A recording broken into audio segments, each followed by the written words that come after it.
ইতিমধ্যে ভাইরাল হয়েছে বিশ্বজুড়ে। তবে অনেকেই একে স্রেফ গুজব বলেও উড়িয়ে দিচ্ছেন। মাছ বৃষ্টি নিয়ে কৌতূহলীদের মনে সৃষ্টি হয়। আসসালামু আলাইকুম ভিউয়ার্স, কেমন আছেন? আশা করি সবাই ভালো আছেন। দেশ ও প্রবাস থেকে, বিশ্বের বিভিন্ন প্রান্ত থেকে, দূর দূরান্ত থেকে যারা আজকের লাইভ ভিডিওটা দেখতেছেন, আশা করি মনোযোগ দিয়ে দেখুন, ভিডিওটা কন্টিনিউ করুন। আজকে আবারও আপনাদেরকে লাইভে নিয়ে আসলাম। আজকে আমাদের লাইভের বিষয়বস্তু আছে ইরানের ইয়াহু শহরে প্রচুর মাছ বৃষ্টি হয়েছে, সেটা নিয়ে আজকে আমাদের বিস্তারিত লাইভের বিষয়বস্তু। আশা করি আপনারা লাইভ ভিডিওটা মনোযোগ দিয়ে দেখুন। শুনেছি আরও বিশ্বের অন্য অন্য দেশেও এই মাছ বৃষ্টি হয়েছে। এটা আল্লাহ রাব্বুল আলামিনের একটা দৃষ্টান্ত বটে।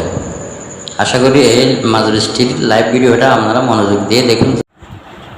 শুনতে কল্পবিজ্ঞানের গল্প বলে মনে হলেও সম্প্রতি এমনই এক অবিশ্বাস্য ঘটনার সাক্ষী হয়েছে ইরানের ইয়াসুজ এলাকার বাসিন্দারা। আর এই অদ্ভুতরে কাণ্ডের ভিডিও ইতিমধ্যে ভাইরাল হয়েছে বিশ্বজুড়ে। তবে অনেকেই একে স্রেফ গুজব বলেও উড়িয়ে দিচ্ছেন। মাছ বৃষ্টি নিয়ে কৌতূহলীদের মনে সৃষ্টি হওয়া সত্য মিথ্যার এই ধোঁয়াশা দূর করতেই আমাদের আজকের এই বিশেষ আয়োজন।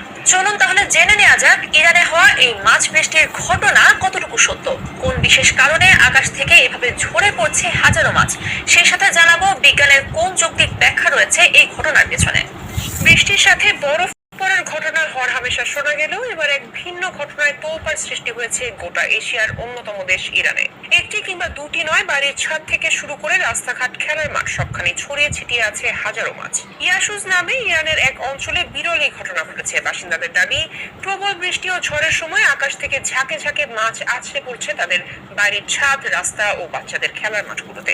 এমনকি কেউ কেউ দাবি করছেন মাটিতে পড়ার পর অনেক মাছ বেঁচে ছিল। স্থানীয় বাসিন্দারা বিরল এই ঘটনাকে সৃষ্টিকর্তার আশীর্বাদ মনে করলেও আবহাওয়া বিশেষজ্ঞদের মতে শক্তিশালী ঝড় যেমন টর্নেডো, যা নদী থেকে পানি ও মাছ শুষে নিয়ে বৃষ্টি হয়ে ঝরে পড়ার আগে ঝড়ের সাথে তা কয়েক কিলোমিটার দূরে নিয়ে যায়। অদ্ভুত এই ঘটনা নিয়ে বিজ্ঞানের দেয়া ব্যাখ্যা মতে মাছ বৃষ্টি তখনই হয় যখন কোনো জলাশয়ের উপরিভাগে থাকা ছোট ছোট মাছগুলো ঝড়ের দাপটে ভূপৃষ্ঠের উপরে উঠে আসে। পরে সেগুলো বৃষ্টির সঙ্গেই পড়তে শুরু করে। গবেষকদের মতে মাছ বৃষ্টি হওয়া কোনো অস্বাভাবিক ঘটনা নয়, যতক্ষণ না মাছগুলো খুব উঁচুতে উঠে হিমায়িত হয়ে যাচ্ছে। মূলত এটি নির্ভর করে স্থানীয় আবহাওয়ার উপর। বিজ্ঞানীরা বলছেন, কিছুটা অবাস্তব মনে হলেও এসব ঘটনার পিছনে বৈজ্ঞানিক কারণ রয়েছে। সাধারণত টর্নেডোর কারণে মাছ বৃষ্টি হয়। এই ধরনের টর্নেডো গুলোকে বলা হয় ওয়াটার স্পাউট। টর্নেডোর সময় জলাশয়ের পানির সাথে সাথে এর মধ্যে থাকা মাছ বা ছোট জলজ প্রাণী আকাশে উঠে যায়। তারপর মেঘের মতোই আকাশে পানি সমেত সেগুলো ভাসতে থাকে।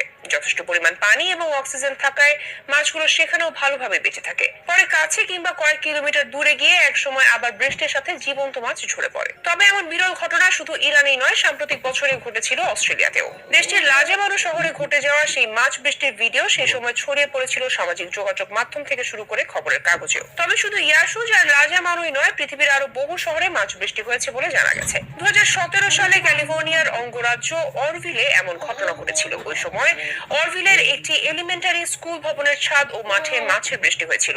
স্কুল কর্তৃপক্ষ জানায়, ওই ঘটনায় স্কুলের মাঠ ও ছাদে শতাধিক মাছ পাওয়া গিয়েছিল। এমনকি এশিয়ার অন্যতম দেশ সিঙ্গাপুরেও অবিশ্বাস্য এই ঘটনাটি ঘটেছে বলে জানা যায়। 1861 সালে ফেব্রুয়ারিতে সিঙ্গাপুরে মাছ বৃষ্টি হয়। ওই বছরই প্রথম সবার নজর কাড়ে বিস্ময়কর এই ঘটনাটি।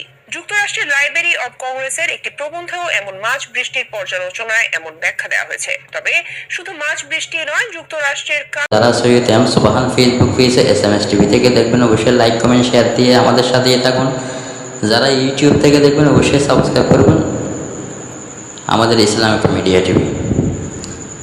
আজকের মতো আমাদের লাইভ এখানে সমাপ্ত ঘোষণা করতেছি। অন্য দিন অন্য জায়গায় অন্য লাইভ দেখার জন্য আমন্ত্রণ জানিয়ে সবাই ভালো থাকবেন, সুস্থ থাকবেন, দেখে শুনে পথ চলবেন। আসসালামু আলাইকুম, আল্লাহ হাফেজ।